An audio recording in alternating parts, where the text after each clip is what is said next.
But everybody grab your songbook, turn to page 55. It's all stand to sing. It's all stand to sing. Here we go. Sing the wondrous love of Jesus, sing his mercy and his grace. In the mansions bright and blessed, he'll prepare for us a place. When we all get to heaven, what a day of rejoicing that will be. When we all see Jesus, we'll sing and shout the victory. While we walk the pilgrim pathway, clouds will overspread the sky. But when traveling days are over, not a shadow, not a sigh. When we all get to heaven, what a day of rejoicing that will be. When we all see Jesus, we'll sing and shout the victory. Last verse. Onward to the prize before us, soon beauty will behold. Soon the pearly gates will open. We shall tread the streets of gold. When we all get to heaven, what a day of rejoicing that will be. When we all see Jesus, we'll sing and shout the victory. Thank you. Have a seat. Let's go to the Lord in prayer. Does anybody have a spoken prayer request? Let's pray for those that are sick. Miss Joe's really sick, and there's others in the church who've texted or called that are sick, and so pray for those that are sick to get over this virus and this crud stuff that's going around. I think Miss Joe had pneumonia. I'm not sure how she's going now. Okay, anybody else?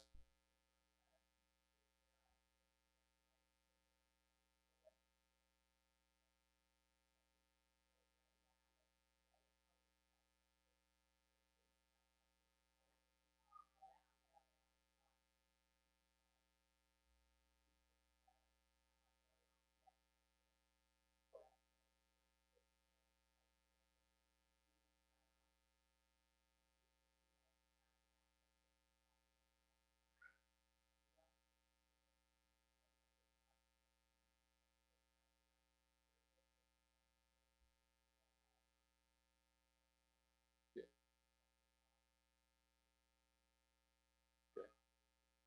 Okay. Anybody else with a prayer request? Spoken request?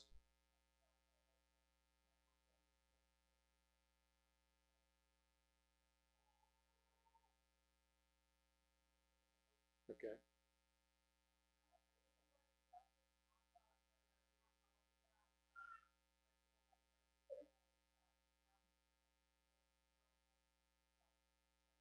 Very good.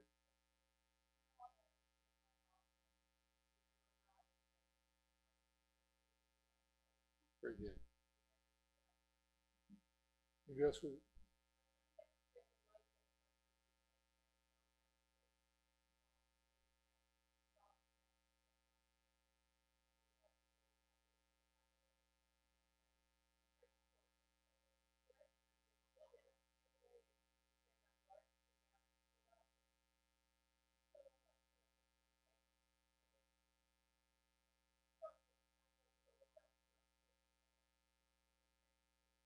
Very good.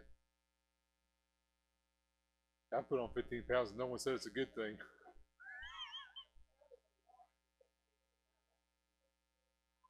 Okay. Anybody else? Spoken request?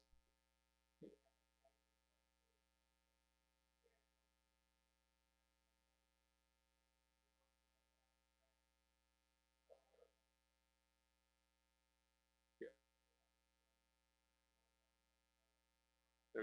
They get hurt, right? Okay. Anybody else with a spoken request? Anybody with an unspoken request, something you want to pray for, not to make you out loud? That's good.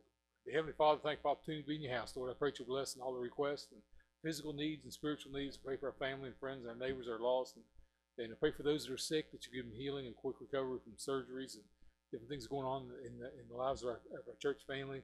I pray that you work in hearts today, Lord. If there's lost people with us today, we see them saved. Use us, please, for your glory. In Jesus' name we ask. Amen. All right, you can be dismissed to Sunday school class. Miss Joe is not here, so well, if you, Haley and Cindy, you go to Rebecca's class. Okay. And Jared's here. He'll be up here in just a moment.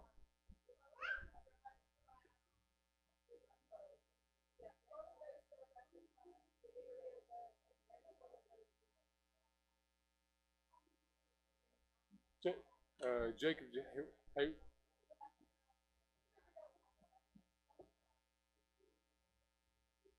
Hey, Rebecca. Jacob just went that way, tall boy. He goes to Jared's class.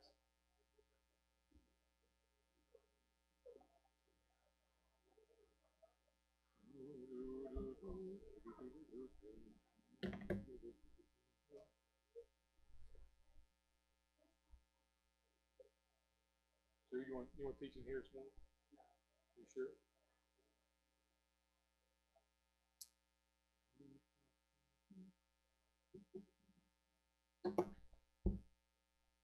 The Bible's pleased to John chapter 9. Excuse me, John. I said 9. John chapter 6.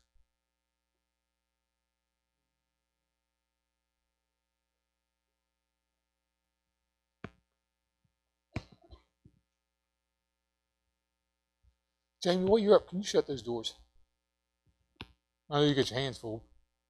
It doesn't take much to kick the door shut. Thank you very much. All right, John chapter 6. For the last month, I've been talking about reaching other people and witnessing other people, and it's like, to me, it's our number one job as a Christian is to, from the day we get saved, from the day I got saved, I want to tell everybody about Christ and what He's done for me, and that's the number one job. I want to stick with that theme for a while, I guess. John chapter 6, and we'll read the first 9 verses, I think. Bless you. Some people do anything for a blessing, you know? Thought that was funny. I don't know. John, it's funny the first time you hear it, not after you've been here. Okay, John chapter 6, look at verse 1.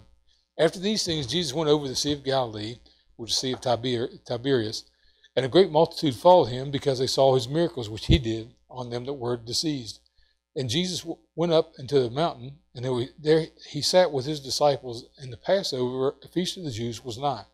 When Jesus then lifted up his eyes and saw a great company coming to him, he said unto Philip, Whence shall we buy bread that these may eat?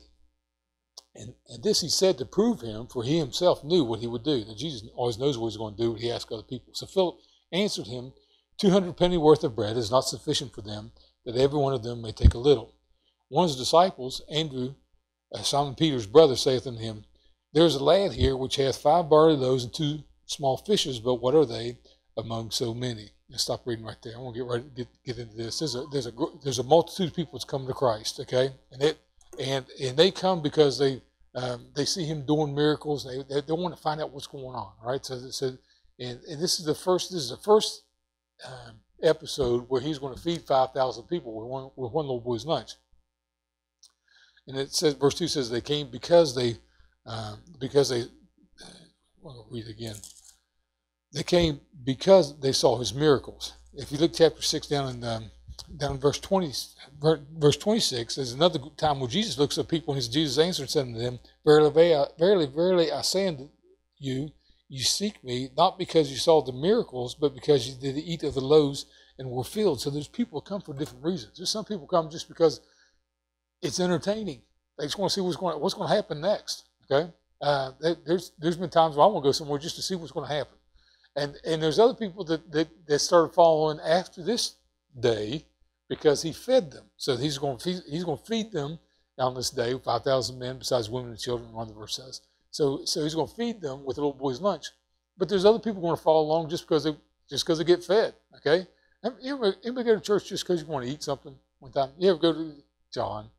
Jonathan raised his hand in the back. Okay, I've gone because they're going to have a deal. I've gone to homecomings at several different churches on Sunday afternoon just because they're going to have a big meal there. But John, would you really do that? I have. Okay, I'm not ashamed of it either. Brother John, we're glad you're here. I'm glad I'm here too. Let's eat. Okay. We've had people that show up here only for PR said he got saved. They came the Sunday morning that he got saved because we're giving away hot dogs that Sunday morning. They got saved that day. Got a lot more than hot dogs. Okay. Jesus asked his disciples what we're going to do. Ask him how you're going to feed these people. And because he only knows what he's going to do. I want you to look at verse 2. Look at the verse 9. There's verse 8. Andrew, and one of the disciples, Andrew, Simon Peter's brother, saith unto him, There's a lad here which hath 5 barley loaves and 2 small fishes, but what are they among so many? Stop reading right there, okay? Every one of us has a talent or a gift. You don't know what it is, okay? You may know what your gift is. We know Jason does the IT stuff, or David does the computer stuff back in the back. We know some people. We know Heather can sing. Don't point at anybody else or name anybody so we know so-and-so cannot sing, okay? But we know everyone's got a talent or a gift. Every one of us has at least one. But oftentimes we think like Andrew does, what good does that do? Okay? What good is my gift if I can't do this thing? Okay? What good is this 5 loaves and 2 fishes among so many people? Okay? One disciple said 200 penny worth of bread. That means a day's wages was a penny. So 200 penny worth of bread is not enough. They're looking out there seeing 5,000 men besides women and children. There may have been 20,000 people gathered there. And they said, man, we worked for 200 days. We couldn't feed all these people. How are we going to feed them with one meal, one day, today? Okay.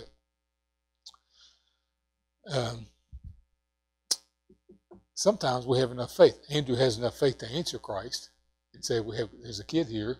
I heard a youth pastor say that he heard Jesus speaking and just saw a little boy's lunch and reached out and grabbed it from him, pushed the kid away, and said, hey, we got 5 loaves and 2 fishes.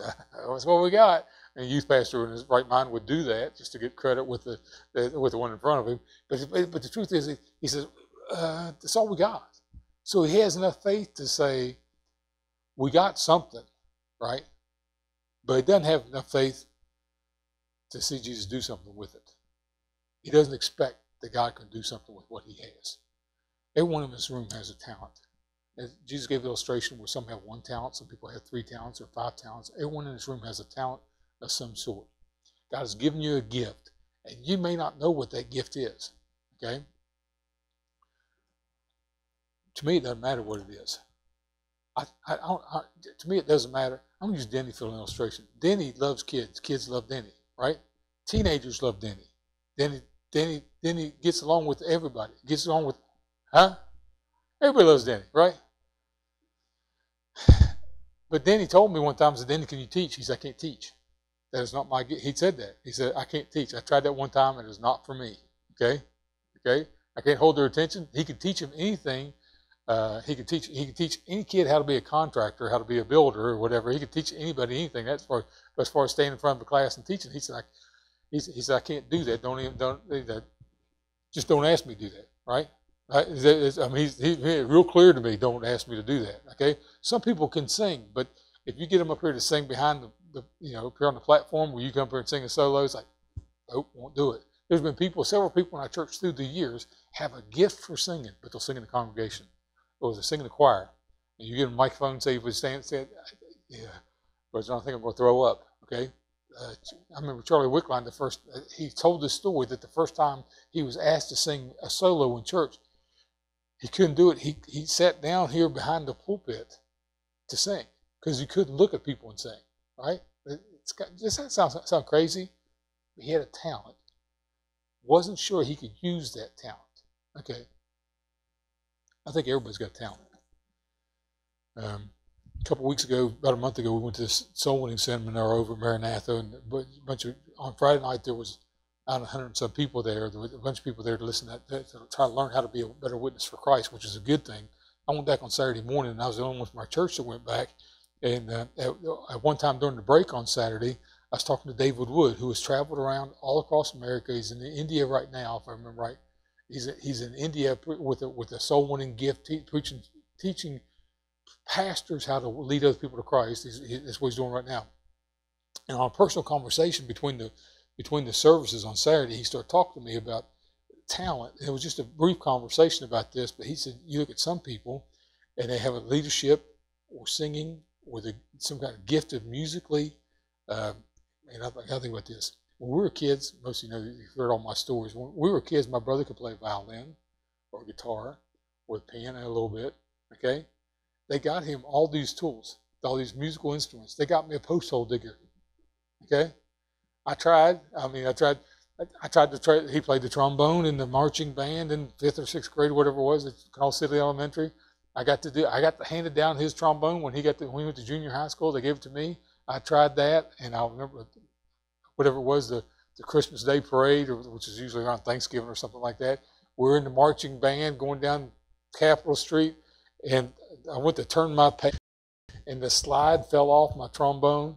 And so as I leaned over to get it or stopped to get it, all the kids fell over top of me, and I was never asked. No, I was never asked again to play a musical instrument or be in the band or anything like that. It just didn't happen.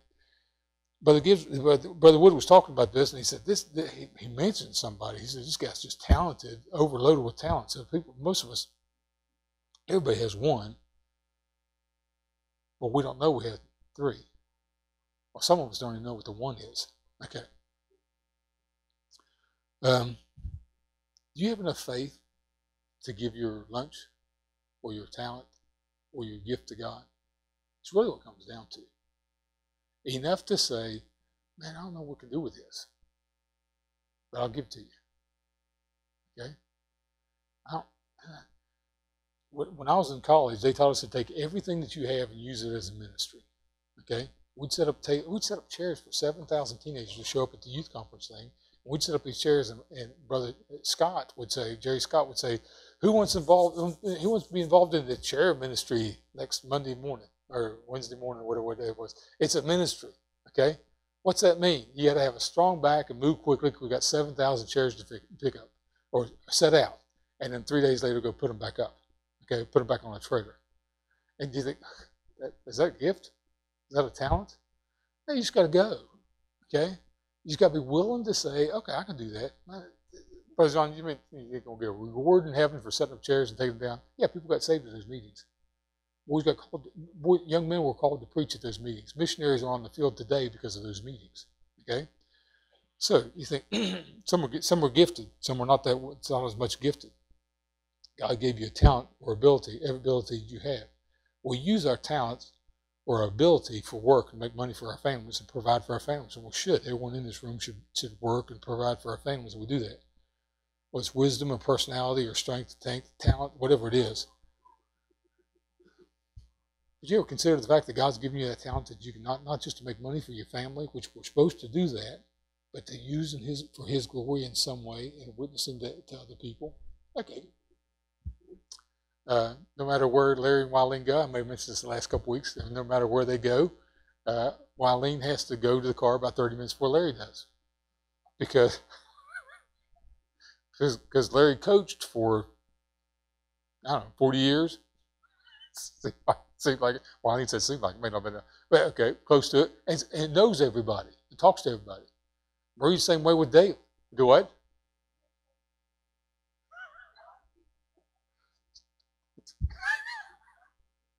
Marie does the same thing with David, right?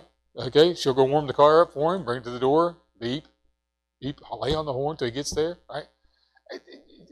Okay. And you think, well, I can't use that. You can use whatever gift or talent you have, okay? It just comes back to either saying, I got 5 loaves and 2 fishes, but that's not going to do any good, okay? But what if the little boy didn't give up his lunch? Well, Jesus just dropped it manna from heaven? Could have.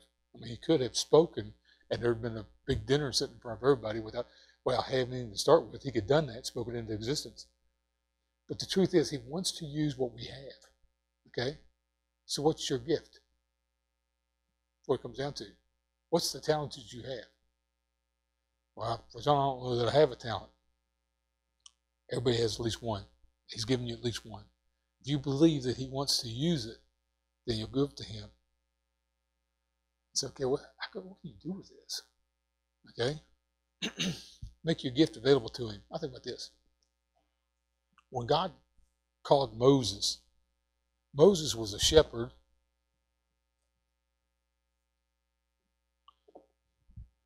with a rod in his hand. The sheep that he was watching were not even his. He was a shepherd on the backside of a desert with nothing but a rod in his hand, and God called him.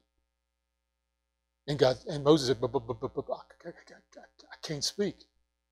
And God took away his excuse and said, okay, I'll have your brother do the speaking. But we found out later that Aaron, his brother, didn't do any of the speaking. Moses did all the speaking.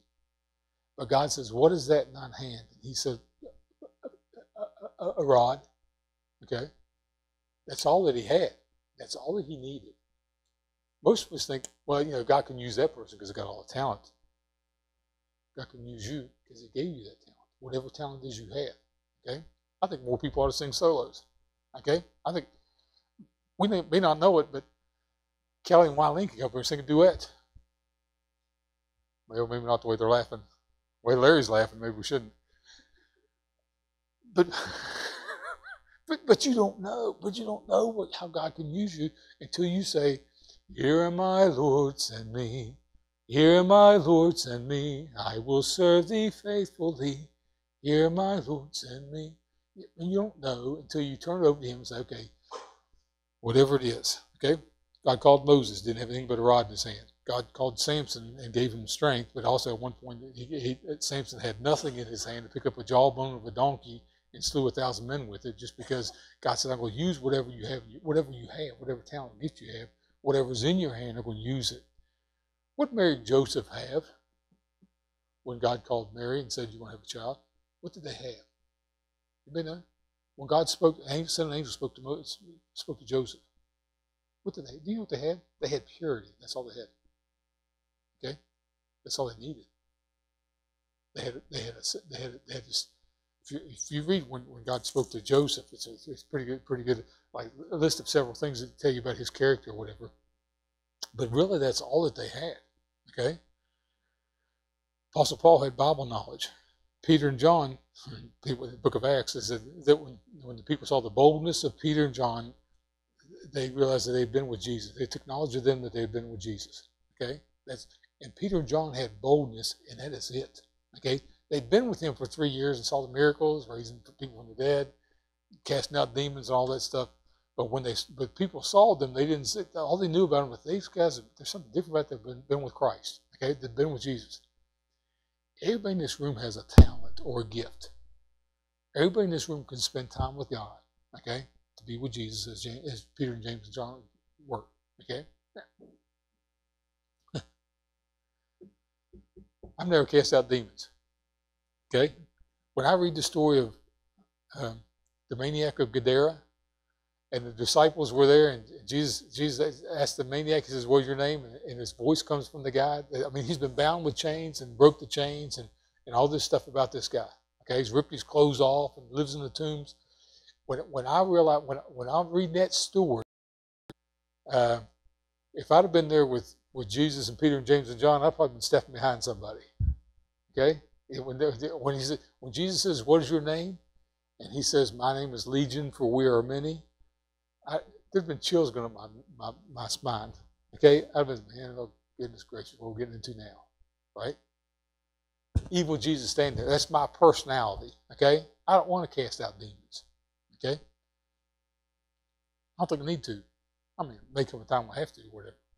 But the truth is, my talent's not the same as everybody else's. I'm not sure. Sometimes I wonder what my talent is or gift. This guy's got 5 gifts. Talking to David Wood over here, and he's talking about somebody. This guy's loaded with gifts. Okay, what's mine? I have no idea. Unless it's this: seeing a gift in everybody around me, seeing that everybody has a talent and a gift, and say, "Come on, use it." Okay. Well, I can't. You can. Most of you have been here 25 years. You've heard all my stories when I was in college. The athletic director was Jerry Scott, who said, "Come on, guys, let's," and everybody did. The assistant athletic director was Ken Smith, who was born with what can't I think of it now? Cerebral palsy. Had those braces. Had the 2 canes with latch onto his arms, and all he had to do was walk through the gym or walk through the weight room or show he was the umpire at the ball games and did things like that. All he had to do was just walk through, and you hear that click, click, click, click, click, click as he's coming down the hallway. And every boy that was lifting weights could throw another 10 pounds on there because they could do more just because he was there. Okay, I was never an athlete. I was classified as athletically retarded. Okay, if you play ball with me, no. Okay. We laugh at Joey because you see me play ball at the locker with the teenagers. I found out I got technicals for knocking down my own players. Okay, I got thrown out of ball games, not for getting in fights, but just for hurting people. Okay, it's basketball. You're not supposed to. It's not a full contact sport, but I never learned that very well. But when Ken Smith walked through, and you could hear that click, click, click as he's coming to the ball field. Okay, I felt like I could hit a home run. Okay, when he walked through the weight room or into the room beside the weight room, the dressing room, and you could hear him walking through the click, click, click, click, click, put more weights on the bench. Okay, why? Because there's something just, I don't know, something about the guy that made you want to do more. Okay, what's your talent? I don't know what your talent is. But you got 5 loaves and 2 fishes. What are you going to do with them? You turn them over to Christ and say, whatever you want to do, okay? And it may not be something, you may not think it's big. Just like Andrew said, what are this among so many? It's not big enough to do anything with, okay? You may not see what he can use it for, but he can use it, make it go farther. He can multiply every gift you give him, just like he multiplied the loaves and fishes. Or do you look at what someone else has and says, I want what they got? Okay, I want the talents or the gifts that somebody else has. I love to sing, but I don't sing like a lot of solos. I sing like every other message or whatever. There's a half a verse in it or whatever. And I love to sing. I love the congregational singing or whatever. But you don't want me to sing solos all the time, right, Heather? It's like, I remember when we first started church and I was leading the singing, Dave Caswell was over here playing the guitar so there's like the own music we had when we first started church, and he'd hold up his keys. Why? To let me know that I'm out of key. I had no idea what he's talking about. Okay? Still to this day, I have no idea what a key of whatever is. Okay? Well, John, you could study that stuff. It didn't mean nothing. It's like dropping the slide of the trombone for me. It doesn't mean a thing to me. It doesn't like a word. But what's my gift then? I don't know. Ask God, he'll show you. Or just show up and he'll let you know what it is. Okay? And if you think it's not enough, it's plenty. Now, if we apply this to soul winning, because last month we've been looking at witnessing other people, and you think, I can't memorize those verses, or I can't say that to those people. Whatever you say, whatever you do, the effort you put forth, God can multiply it. That your students in your class, or your kids with the robotics thing, okay? Your coworker. You think, I can't do anything with that. If you would just open your mouth and say something. So either to invite somebody to church or go to your neighbor's house and say, okay, y'all took something food up to Miss Joe's this morning, right? So just to okay, I can bake. Okay, bake. Okay. There was a lady in our church in Indiana, and the lady said, I don't know what to do. And Brother House said, just so-and-so is sick. Just bake her some stuff and bake some cookies, take to her house. You can bake, you take this to this person. Okay? You think, is that a talent? Is that a gift? Yeah, and just take it to the lost person too and say, think about you. Okay? And if it's all you say, someone's lost a loved one or someone's a lost family member, whatever, and you say, just think about you, if we can do anything for you, let it know. Okay?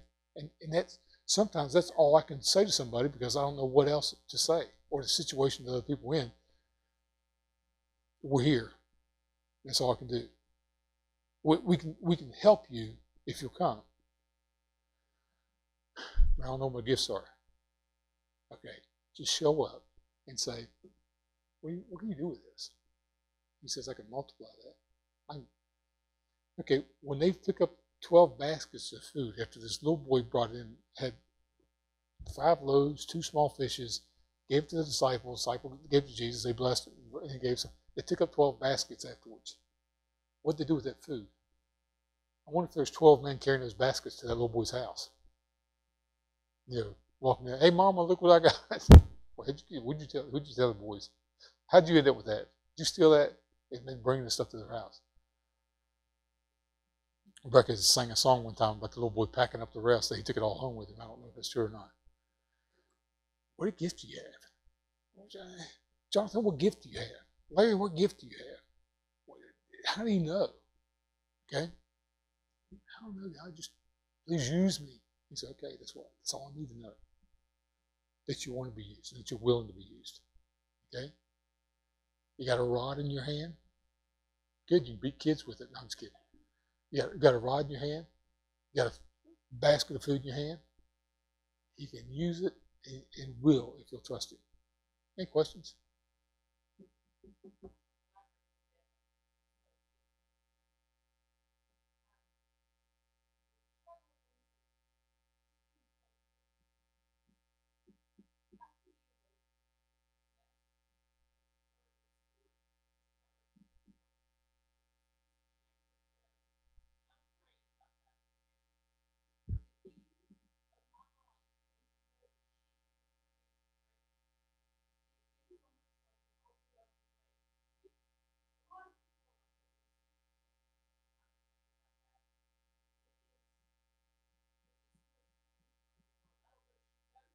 Shows now.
It's a continual story.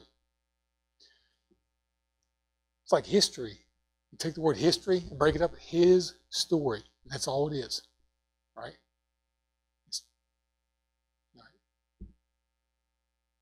Anybody else?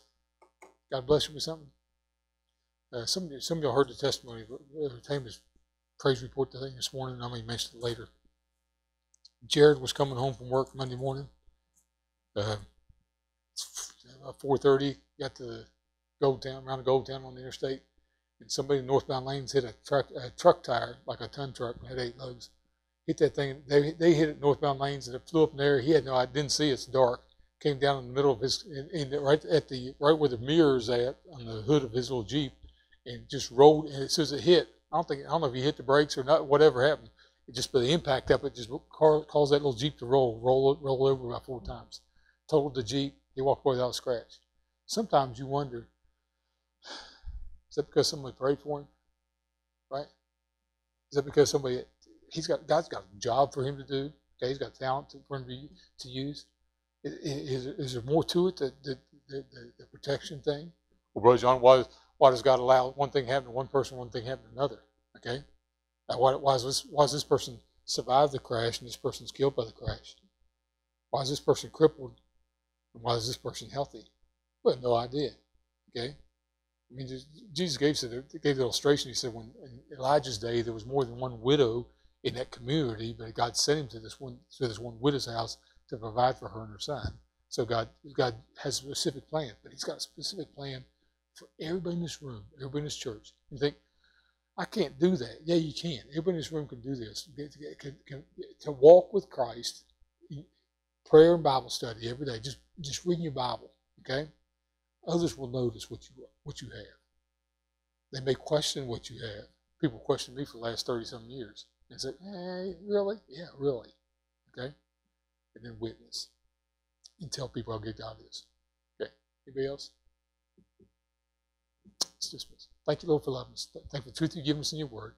Help us realize that with the book that we have in our lap and the talents you've given us, we've got everything we need. You've provided for us.